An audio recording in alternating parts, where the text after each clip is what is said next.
ఒక మహిళగా చెప్పండి. ఒక మహిళ అంటే మనిషిని ఫస్ట్ మంచిగా చెప్పండి. ఈ మధ్య మహిళలు చాలా క్రూరంగా ప్రవర్తిస్తున్నారు. మొత్తం దాడులు చేస్తున్నారు. ఒకప్పుడు రక్తం చుక్క చూస్తే భయపడే మహిళలు ఇప్పుడు రక్తం చుక్క చూసి భయపడతా కనుక భద్రకాళి ఎట్లా జరుగుతుంది? ఎందుకు పట్టుకొస్తారు మీరు ప్రశ్నలు? డైరెక్ట్ క్వశ్చన్ కి రావాలి. ఇప్పుడు మహిళలు రక్తపాతం చేస్తున్నారు, చంపేస్తున్నారు, భర్తల్ని గొంతు కోసి చంపుతున్నారు. నీకు మాట చెప్తుంది. వాళ్ళకి ఏం చెప్పాలనుకుంటున్నాను? ఒక మహిళ ఎలా ఉండాలి, ఎలా ఉండకూడదు? ఎందుకు చెప్పాలి? మొగడు ఎట్లున్నాడు రోజు చెప్తున్నావా? నేనేమన్నా నువ్వు చెప్తున్నావా? నువ్వు మొగడు ఎట్లుండాలో చెప్తున్నావా?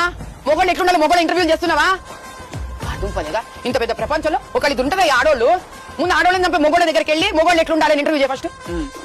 ఏదో ఎప్పుడు ఆడోళ్ళు ఎట్లుండాలి మమ్మల్ని చూడతారు. ఏదో మేమేదా చెప్పేది? దేశంలో ఆడోళ్ళు ఎక్కువ బాధపడుతున్నారా, మొగోళ్ళు ఎక్కువ బాధపడుతున్నారా? ఇప్పుడు మగవాళ్ళే నీ దగ్గర సెన్సస్ ఉందా? బయటిది సెన్సస్ ఉంటే నరికి ఫ్రిడ్జ్ లో పెట్టింది కదా మొగోడా ఆడ మనిషి? ఢిల్లీలో నరికి ఆడపిల్ల నీ ఫ్రిడ్జ్ లో పెట్టిన ఆడమనా మొగోడా?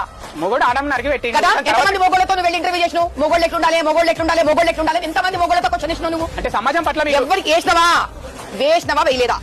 వేయలేదా? ఆ ఇంటర్వ్యూ చేసుకున్నాక నా దగ్గర అప్పుడు ఆడవాళ్ళు ఎట్లుండాలో నేను జరుగుతున్న దారుణాలు చెప్పబోయా దీనికి ఆన్సర్ నువ్వు ఫస్ట్. ఇప్పటిదాకా ఆడవాళ్ళని చంపినందుకు ఎంతమంది మొగోళ్ళ దగ్గర పోయి క్వశ్చన్ వేసినావు? మొగోళ్ళు ఎట్లుండాలో చెప్పు, నువ్వు మొగోళ్ళకి నేర్పించు. అది వేసినాడు నువ్వు నా దగ్గర. ఊరికి ఆడవాళ్ళ మీద ఆడవాళ్ళకి దాడి ఆపేసేయండి.